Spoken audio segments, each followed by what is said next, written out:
Hello children, let us continue our 8th chapter of geography, that is natural vegetation and wildlife. See children, in this video we are going to learn about wildlife. Okay. So as I told you people, wildlife, which part is included in wildlife, that we have to see first. Wildlife includes plants and animals that live on land and in water. As we are knowing, on land also that animals live, and in water also. So whatever the animals are there, those who live on land as well as in water, these plants and animals, they include in wildlife. Okay.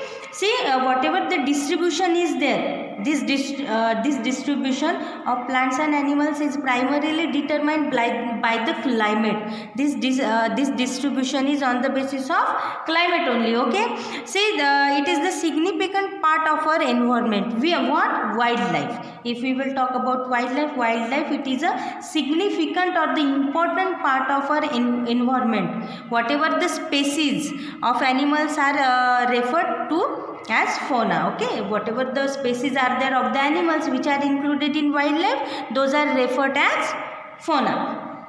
See children, as we are knowing, there is a close relationship between the vegetation and animal life. Without vegetation, animal life will not be there, na, because they want some space to live, place to live. Okay, so there is a close relationship between vegetation and animal life. Okay, whatever the nature is there of plants in an area determines to large extent the animal's life. If that nature of the plants is good, or the forested areas or the grasslands, whatever the area is there, so on that area whatever the animal life is there, that depended on that particular area only. Okay, when vegetation altered, animal life also change. If that forested areas will be removed or the cleared, or the grasslands also will be removed or the cleared, obviously animals will not get place or space to live. Okay, so if the vegetation will alter, obviously animal life also will change. So we have to say that as animals are totally dependent on the natural vegetation, okay, where for living, for not only for living, also for other things also, these animals life depended on the forested areas or the natural vegetation. As forested areas provides, what forested areas provides to animals? See, food and water, shelter for living and hibernation, places for breeding and raising the young ones, also space for normal growth and movement. For these different uses, for these things, the animals are dependent on the forested areas. Okay, now we have to see the animals which live in different areas. First we have to see the animals of the tropical region. We have to see the animals who live in the tropical region. Okay, now see, the animals living in the forested areas of the tropical and subtropical regions have adapted themselves to the prevailing conditions. Okay, whatever the prevailing or the whatever conditions is there of a particular region, these animals live in that area according to that climatic conditions only. Okay, means they change themselves according to the conditions, whichever conditions is there in that particular region, they change themselves. Okay, as most of the animals live on the trees, we know most of the animals are there, those who live on the trees.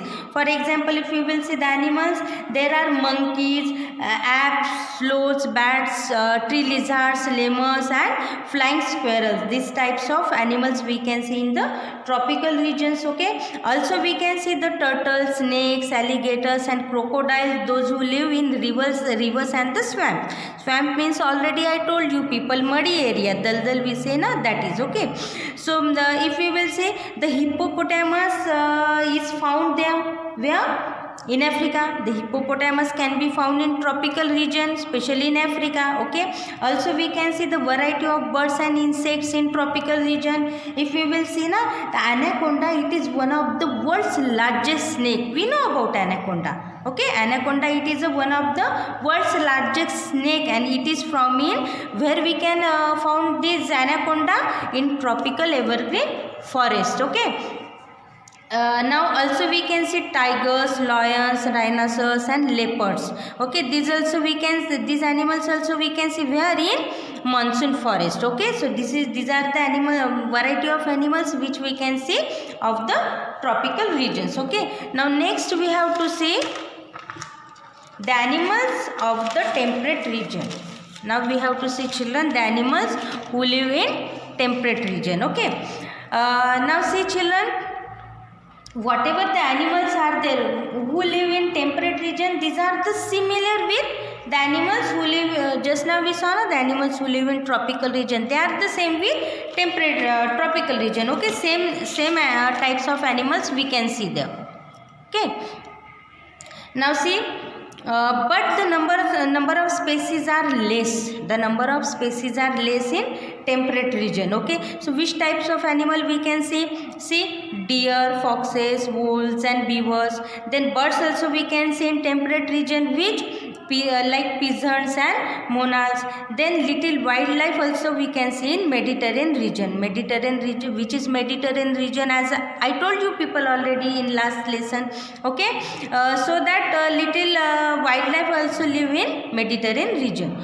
Now we have to see the animals which live in grasslands. Okay, see that whatever the animals live in grasslands, the animals found in that tropical as well as in temperate grasslands. We are talking here about tropical as well as the temperate grasslands. Okay, so whatever the animals we can see there, these animals are both herbivorous as well as carnivorous. Okay, both types of animals we can see in grasslands. Okay, so the main species which we can see in the tropical grasslands are zebra, giraffes, deer, elephants, leopards, panthers, hyenas, wild buffaloes and rhinoceros. Okay, these are the animals which we can see in the tropical grasslands. Okay, now in temperate grasslands, which type of animals we can see?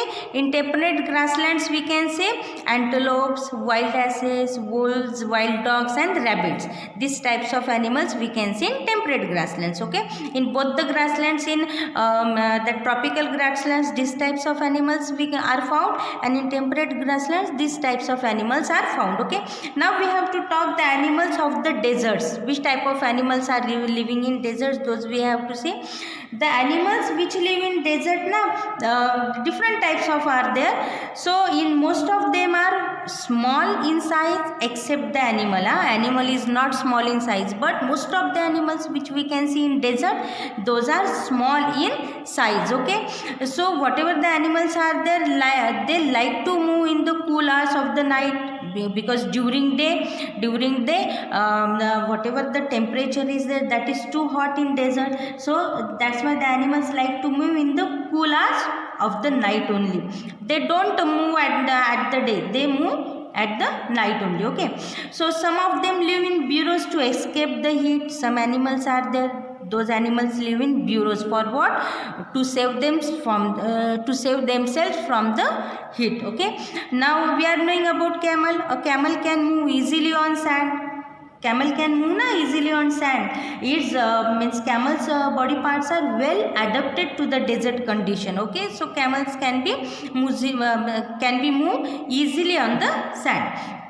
Then we have to see other animals which we can see in desert areas. Those are the hyenas, foxes, jackals and the wild asses. Okay, these types of animals which we can see in deserted areas. Okay, now next we have to see the animals of the cold region. We have to see the animals which live in cold regions.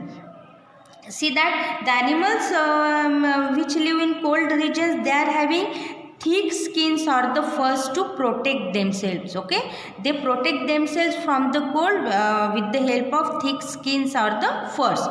Now the animals which we can see in that areas are reindeer, musk ox, polar bear, wolf, arctic fox, seal and walrus. Okay, these types of animals we can see in cold region. Most of these animals migrate to warm areas during the winter season. During the winter season in cold region, too much cold is there. So these animals migrate to warm areas to save them from the cold regions. Okay, or from the cold. See, As wild animals are being hunted for pleasure and profit, as many wild animals are living in cold region, they are too valuable, so they are hunted for the pleasure as well as for the profit.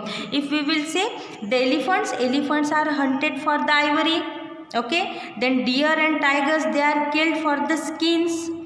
Then birds are killed for the meat and feathers, okay. For these purposes the animals are hunted in cold regions. See, whatever this wildlife is there, the wildlife of the animals, it is affected. The wildlife of animals affected because of various human activities.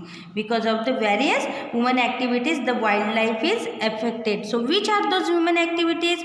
Those are the deforestation, farming and mining. For deforestation, farming and mining, the forested are going to cut, and if the forested areas are cleared, obviously the wildlife will not get space to live and they are moving from one place to another, okay. So wildlife is affected because of the various human activities.